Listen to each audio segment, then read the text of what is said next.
Hello, welcome to the Print's Page Turner. Today we're here to discuss this new book called Stories of the True, written by the iconic and legendary Tamil writer, Mr. Jeyamohan. I'm delighted to welcome him to this conversation. Sir, vanakkam, thank you for joining us. So as I would like to know from you again how you feel today, one of your first set of short stories, I guess, I mean, not first, but about 11 years ago, you wrote a series of short stories, which has today come out as a compilation in English. And does it feel any different? Because you've written prolifically in Tamil for years. So how does it feel today? பெருசா ஒன்றும் இல்லை. நான் எழுத ஆரம்பிச்சு 35 வருஷம் ஆகுது. 300க்கும் மேற்பட்ட புத்தகங்கள் தமிழ்ல வந்திருக்கு. முதல் புத்தகம் 90ல வந்தபோது ஒரு பெரிய பரவசம் இருந்தது. அதுக்கப்புறம் நீண்ட இடைவேளைக்கு பிறகு விஷ்ணுபுரம் பெரிய நாவல் வந்தபோது ஒரு எக்ஸைட்மெண்ட் இருந்தது. இப்ப புத்தகம் வெளியாகிறதுல பெரிய எக்ஸைட்மெண்ட் இல்லை. அது ஒரு கான்வர்சேஷன் மட்டும்தான். அது கேட்கப்படும்னா அது ஒரு சந்தோஷம். ஓகே, அது போய் சேர்ந்துருக்கு, அவ்வளவுதான். புத்தகம் ஒரு பெரிய பரவசத்தை அளிக்கிறது இல்லை. Right. But sir, for the first time, people are getting to read your work in a different language. Before, you've been translated to other languages, but I guess the big fuss is it's now in English. And I have to admit that I have read you also in English only. I'm feeling extremely bad that I've missed out so many years of not having read you in Tamil. And I have to say, every story is really capturing. So it's exciting that it's now available to a much bigger audience. From that perspective, I'm sure it's slightly exciting. Thank you for the comment. என்னுடைய வாசகர்கள் நண்பர்களுக்கெல்லாம் அந்த excitement இருக்குது. இன்னும் India முழுக்க நிறைய ரீடர்ஸுக்கு இது போய் சேரும் நான் நினைக்கிறேன். சேர்றது நல்லதுதான். ஏன்னா இது ஐடியலிசத்தை, லட்சியவாதத்தை பரப்பக்கூடிய ஒரு ஒர்க். இன்னும் அதிகமான பேர்கிட்ட அது போகும்னு நான் நினைக்கிறேன். ஏன்னா இதுல இருக்கக்கூடிய 2 கதைகள் எல்லாமே 2 கதைகள் காப்பிரைட் இல்லாதவை. மலையாளத்துல வந்திருக்கு. மலையாளத்திலையும் 2 லட்சம் காப்பி வரைக்கும் போயிருக்கு. யார் வேணாலும் போட்டுக்கலாம். தமிழ்ல இதை யார் வேணாலும் பப்ளிஷ் பண்ணலாம். வேற வேற என்விரான்மெண்டல் குரூப்ஸ், ஃபெமினிஸ்ட் குரூப்ஸ், அப்புறம் தலித் குரூப்ஸ் இந்த கதைகளை பப்ளிஷ் பண்ணியிருக்காங்க. அவங்களுக்கு எதுக்கு? பல சமயங்களில் நான் ரயில்வே ஸ்டேஷன்ல இறங்கி வெளியே போகும்போது டிஸ்ட்ரிபியூட் பண்ணிட்டு இருப்பாங்க. எனக்கு ஒரு காப்பி கொடுப்பாங்க. நான் அந்த 100 நாற்காலிகள் அல்லது யானை டாக்டர் ஒரு காப்பி வாங்கிட்டு வருவேன். நான் யாருன்னே சொல்ல மாட்டேன். அது போய் சேரட்டும்னு நினைப்பேன். அப்படி இந்தியா முழுக்க போய் சேர்றதுல சந்தோஷம் தான். Fantastic, sir. So just to recap, this is a collection of 12 stories. Many of them are inspired from living characters. Many that Jeyamohan sir himself has met or adapted based on his circumstances, people he's met very randomly in some situations. He's encountered, maybe sitting next to someone on a plane or someone through a political rally. All of these feed into some of these stories. And so I think, sir, I'd like you to talk to us about this collection. And is there a favorite amongst these 12 stories? Is there one that you really, loved writing? இதுல என்னுடைய favourite கதைங்கிறது 100 நாற்காலிகள்ங்கிற கதை தான். ஏன்னா அது எனக்கு ரொம்ப தெரிந்தவர். அந்த கதையில பேரெல்லாம் மாற்றி இருக்கிறேன். அது என்னன்னு அந்த கதை படிக்கிறவங்களுக்கு தெரியும். அவர் இப்போ உயிரோட இருக்கிறவர். எங்கேயோ இதை பார்ப்பார். இந்த இடத்துல அவருக்கு ஒரு பெரிய வணக்கத்தை தெரிவிக்கணும். ஏன்னா எனக்கு ரொம்ப பெரிய உதவியும் செஞ்சிருக்காரு. 1986ல நான் இந்திய பீஸ் கீப்பிங் ஃபோர்ஸ் ஸ்ரீலங்காவுக்கு போனதுக்கு எதிராக அதை கண்டனம் பண்ணி ஒரு கட்டுரை எழுதினேன். அப்போ என் மேல நான் வேலை பார்த்த டிபார்ட்மெண்ட் சார்ந்த ஒரு நடவடிக்கை எடுத்தாங்க. அந்த நடவடிக்கையிலேருந்து என்னை காப்பாத்தினர் அவர் தான். அப்படி பல பிரச்சனைகள்ல என்னை காப்பாத்தி இருக்கிறாரு. சுந்தர ராமசாமி என்னுடைய குரு, அவருடைய நெருக்கமானவர். அவரை மீட் பண்ண அந்த சந்தர்ப்பமே எனக்கு நல்லா நினைவில் இருக்கு. அந்த சந்தர்ப்பத்துல அவர் தன்னுடைய ஷர்ட்டை கழட்டி தன் உடம்புல இருக்கக்கூடிய காயங்களை காட்டினார். எல்லாமே வெவ்வேறு ஆட்கள் அடிச்சது, ஹாட் வாட்டர் தூக்கி வீசின காயங்கள். இன்னைக்கும் அந்த காட்சி எனக்கு இருக்கு. ஆரம்பத்துல அந்த கதையை 1992ல ஒரு வெர்ஷன் எழுதினேன். அப்போ அது சரியா வரல. ஆனா அதுல ஹீ அப்படின்னு அட்ரஸ் பண்ணியிருந்தேன், அவன் அப்படின்னு எழுதியிருந்தேன். அப்போ என்னுடைய நண்பர்கள் பல பேருக்கு அந்த கதை தெரியும். அறம் சீரியஸ் எடுக்க ஆரம்பிக்கும் போது திருவண்ணாமலையில இருந்து ஜி குப்புசாமி அப்படிங்கிற டிரான்ஸ்லேட்டர் நண்பர், அவர் கூப்பிட்டு இந்த கதை எழுதுங்க, இது அதுக்கான கதை அப்படின்னார். இப்ப எழுதும்போது ஐ அப்படின்னு எழுதினேன், நான் அப்படின்னு எழுதினேன். அப்போ அந்த கதை வந்தது. ஒரு தலித்தாக நான் என்ன உணர்ந்து எழுதின கதை. தமிழ்நாட்டுல வெவ்வேறு தலித் ஆர்கனைசேஷன்ஸ் அதை வந்து ஃப்ரீ காப்பியா டிஸ்ட்ரிபியூட் பண்ணியிருக்கிறாங்க. கேரளாவிலையும் அதை அந்த மாதிரி டிஸ்ட்ரிபியூட் பண்ணிருக்காங்க. அது ஒரு முக்கியமான கதை. அதில் உள்ள சோஷியல் மெசேஜ் இஸ் ஓகே, அது வந்து ஸ்ட்ராங். அதை விட மேலாக அதுல ஒரு மதர் கேரக்டர் வரும். அந்த மதர் கேரக்டர் ஒரு மிஸ்டிக் கேரக்டர். ஏடா அந்த கதை வந்த பிறகு பல பேர் அந்த மதர் கேரக்டரை கூட்டி சொன்ன அதுதான் ஹீரோயின். ஒருவேளை அந்த அம்மா சொன்னதை பையன் கேட்டிருக்கணுமோ, anyway she is a mother அப்படின்னு கூட கடிதங்கள் வந்திருக்கு. அது எனக்கு ரொம்ப ஃபேவரேட்டான கதை. அந்த கதை வந்து இந்த ஃப்ரேமுக்குள்ள முடியல, அதுக்குள்ள ஒரு கதை இருக்கு, இன்னொரு கதை அதுக்குள்ள ஹிடனா இருக்கு. அந்த கதை எனக்கு ரொம்ப பிடித்தமான கதை. Fantastic, sir. In fact, good segue into your website. For many years, you've prolifically written on a website of which you publish nearly 5 separate elements, you said, every day, and you get a constant feedback from your readers. Sorry. So, just as you said, you get letters for every story. Please explain this bond you share with your readers. It's been almost 3 decades. And tell us a bit about, have you met them offline? What is your relationship with your readers? அதாவது தமிழ்ல நான் எழுத வந்தபோது little மேகசின்ல மட்டும்தான் literature எழுதிட்டு இருந்தோம்.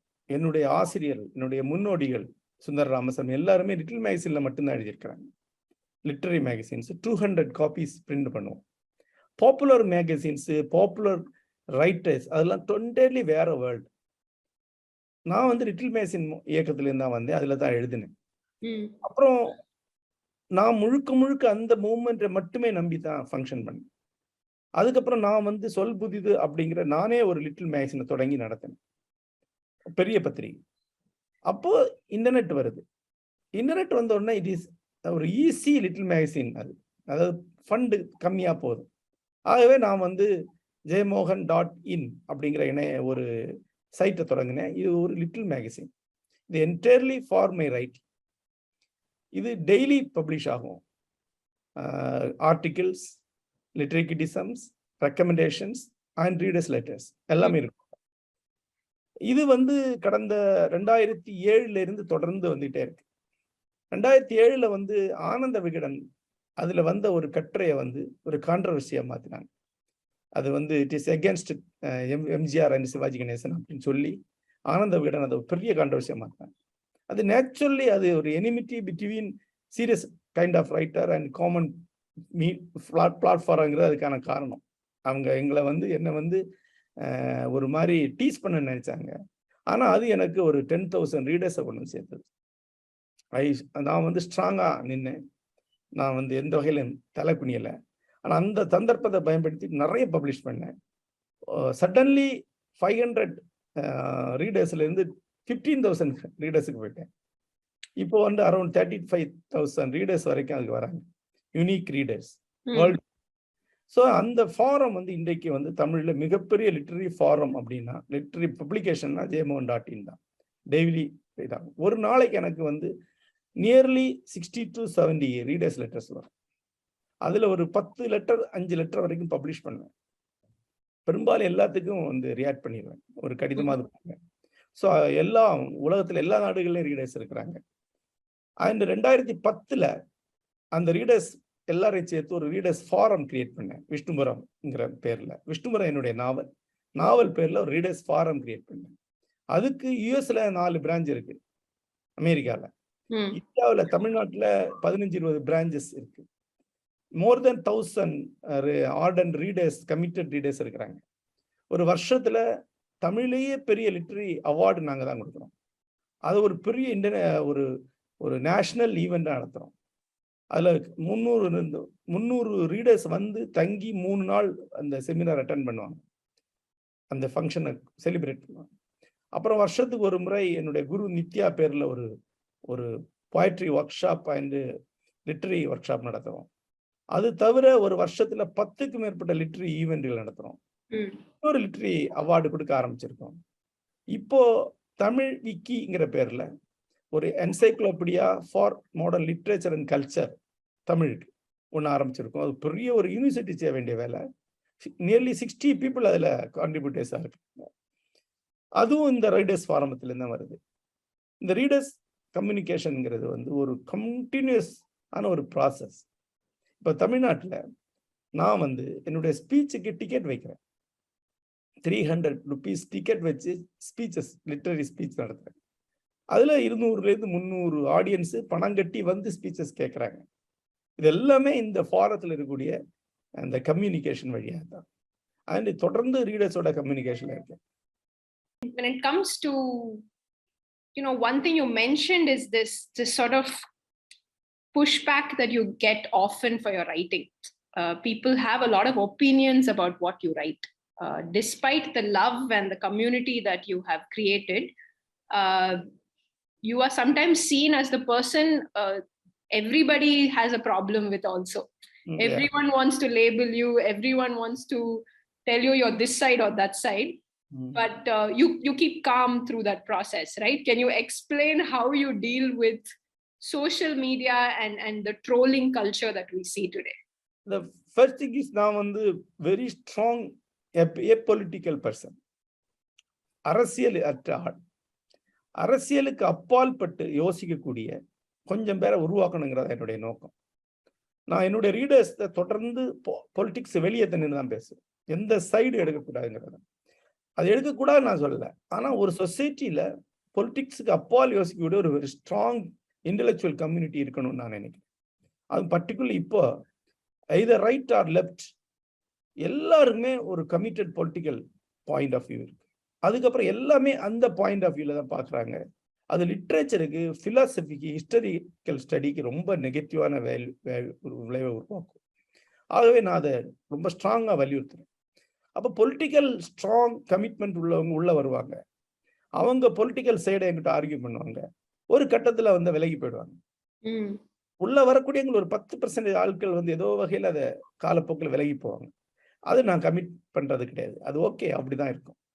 இதுக்கு வெளியே இருக்கக்கூடிய எல்லா பொலிட்டிக்கல் தரப்பும் அவங்களுடைய அதர் தரப்பு கிட்ட தான் அவங்களுக்கு விவாதிக்க முடியும். கமிட்டட் பொலிட்டிக்கல் தரப்புடைய பிரச்சனை என்னன்னா, அவங்களுடைய எனிமீஸ்ட மட்டும்தான் விவாதிப்பாங்க. எனிமீஸ் அண்ட் ஃப்ரெண்ட்ஸ், அதுக்கு நடுவில் அதர் தரப்பே கிடையாது. அப்ப நீங்க என்ன சொன்னாலும் யூ ஆர் மை எனிமி அப்படின்னு தான் பேச ஆரம்பிப்பாங்க, ட்ரோல் பண்ணுவாங்க. அப்படி பார்த்தா தமிழ்ல மோஸ்ட் கான்ட்ரவர்ஷியல் ஃபிகராக தான் இருந்திருக்கேன். 90 முதல் இது வரைக்கும் 30 ஆண்டுகள்ல லிட்ரரி இதுல வந்து மோஸ்ட் கான்ட்ரவர்ஷியல் ஃபிகர் நான் தான்.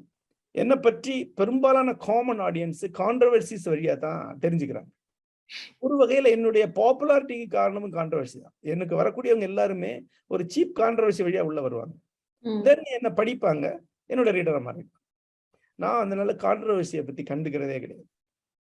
இன்ஃபேக்ட் சில கான்ட்ரவர்சிகளால நான் வந்து மாறு வேஷத்துல தலைமறைவா தெரிய வேண்டியிருந்தேன். முக்காடு போட்டுட்டு வாழ்ந்திருக்கேன். தலைமறைவா ஊரை விட்டு இல்லாம இருந்திருக்கேன். லைஃப் த்ரெட்டனிங் இருந்திருக்கு.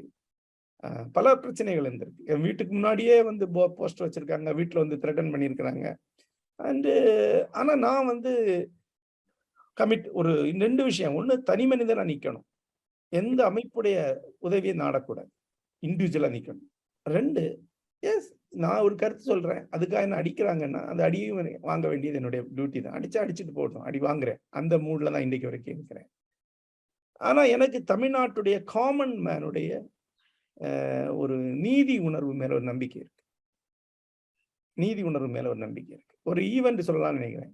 எம்ஜிஆர் பத்தி நான் ஒரு போஸ்ட் மாடர்ன் டைப் ஆர்டிகல்ஸ் எல்லாம் எழுதினேன். அது எல்லாரையுமே டீஸ் பண்ணி எழுதியிருக்கேன். அதாவது எம்ஜிஆர், கருணாநிதி, சிவாஜி கணேசன், என்னுடைய ஓன் குரு, எங்க அப்பா, அம்மா எல்லாரையும் டீஸ் பண்ணி எழுதின கட்டுரைகள் வந்தது.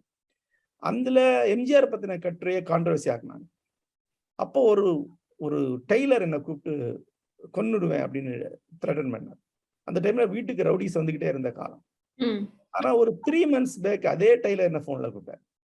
சார், இப்ப எனக்கு குழந்தை பிறந்திருக்கு, என்னோட ஒய்ஃப் சொல்றாங்க சரஸ்வதியுடைய சாபம் வந்துடும், அதனால நீ கூப்பிட்டு மன்னிப்பு கேளு அப்படின்னு சொல்றாங்க.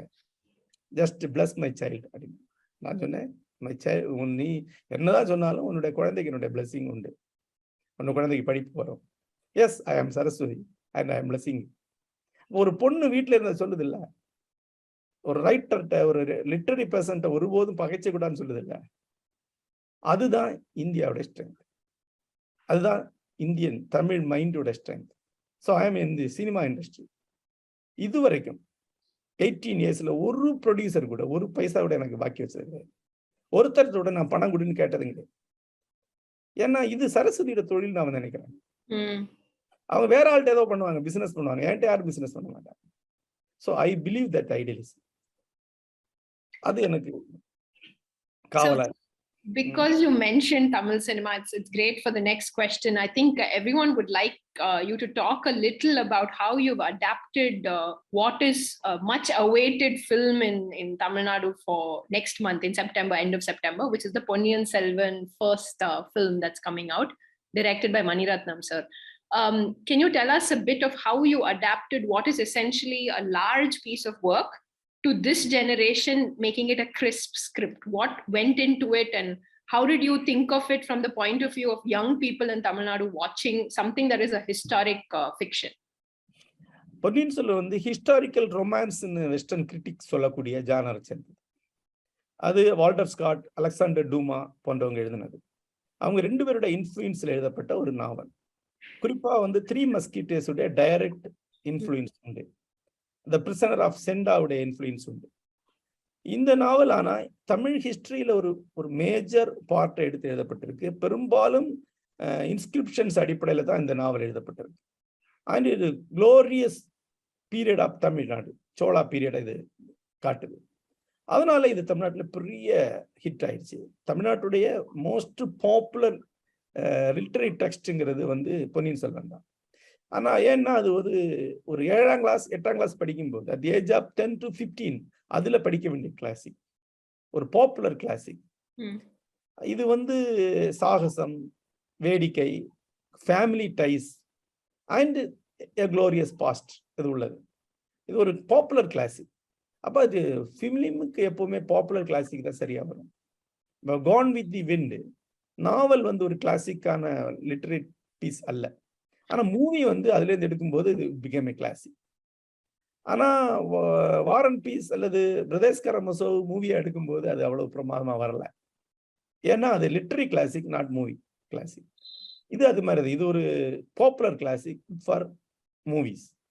அப்ப இதுல இருந்து ஒரு ஸ்கிரிப்டை கிரியேட் பண்ணும்போது அதுல உள்ள லாங் கான்வர்சேஷன்ஸ், மென்டல் ப்ராசஸ் அதுல இதுல கிடையாது. அதுல இருக்கக்கூடிய என்டர்டெய்னிங் அண்ட் எக்ஸைட்டிங் எலிமெண்ட்ஸை மட்டும் தான் எடுக்கணும். அதுல இருக்கக்கூடிய பீக் மொமெண்ட்ஸை மட்டும் எடுத்து அதை அந்த ஸ்கிரிப்டை கிரியேட் பண்ணுறோம்.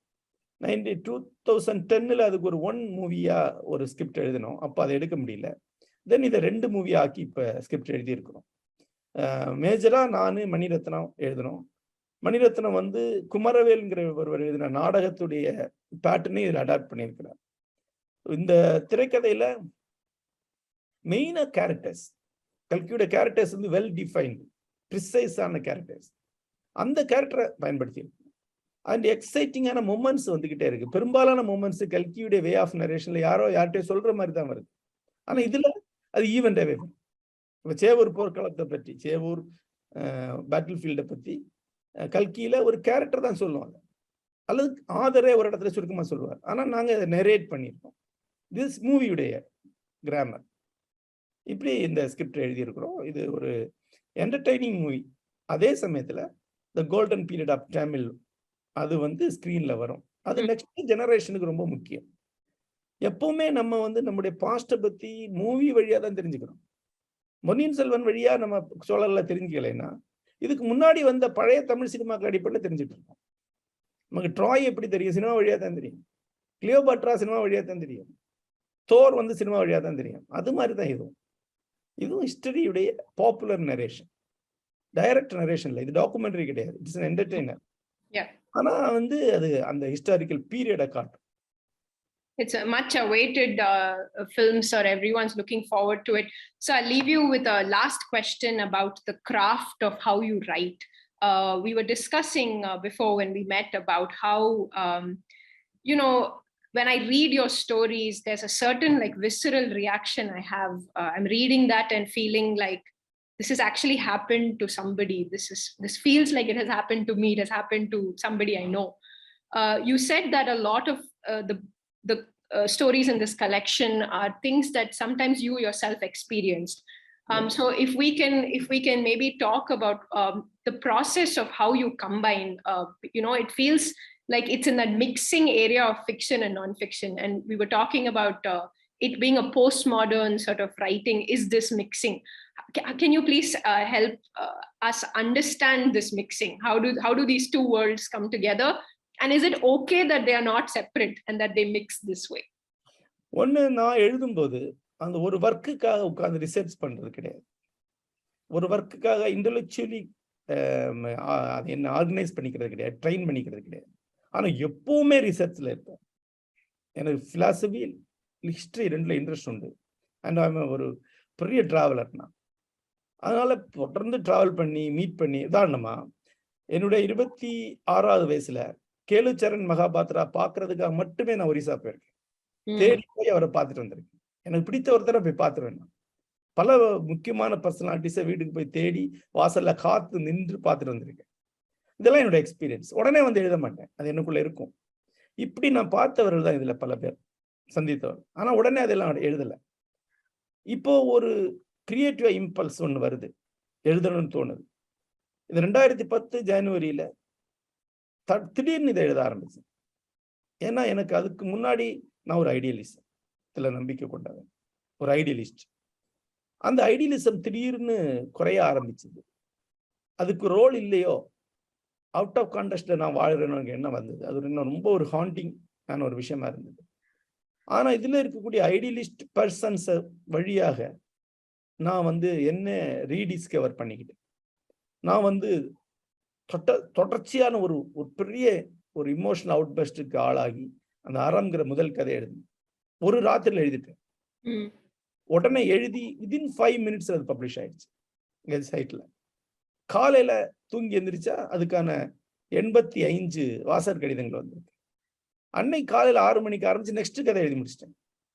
அப்படி தொடர்ந்து 12 கதை எழுதினேன். 13-14 கதை எழுதினேன். 12 கதை அறமா வந்தது. சில கதைகள் சரியா வரல, சில கதை பின்னாடி வந்திருக்கு. இதுல எழுதி இதுல சேர்க்காம ஒரு கதை வந்து கைதிகள்னு ஒரு கதை, அது இப்போ ஒரு மேஜர் மூவியா தயாராகிட்டு, அது ப்ரொடக்ட் ஷூட்டிங்ல இருக்கு.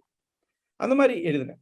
இது ஒரு பெரிய ஒரு இமோஷனலான ஒரு இதா தான். நான் என்னுடைய எல்லா கதையுமே ஒரு பொசஸ்ட் மனதில தான் எழுதுவேன். ஒரு கிளியர் வாயன்ஸ் போல, ஒரு சாமியாடி மாதிரி தான் எழுதுவேன். என்னுடைய அவுட் ஆஃப் கண்ட்ரோல் எழுதினாதான் எனக்கு எழுத முடியும். இந்த பாதியில அந்த ஃப்ரெண்ட்ஸி நின்றுச்சுன்னா கதை நின்று, அதுக்கு எழுத மாட்டேன், எழுத முடியாது. அப்படி முடிக்காத கதைகள் எப்பவுமே என் டேப் கம்ப்யூட்டர்ல நிறைய இருக்கும். அது திருப்பி என்னால் முடிக்கவே முடியாது. ஈவன் நாவல்களே அதே மாதிரி ஒரு பொசஸ்ட் மனநிலையில எழுதுவேன்.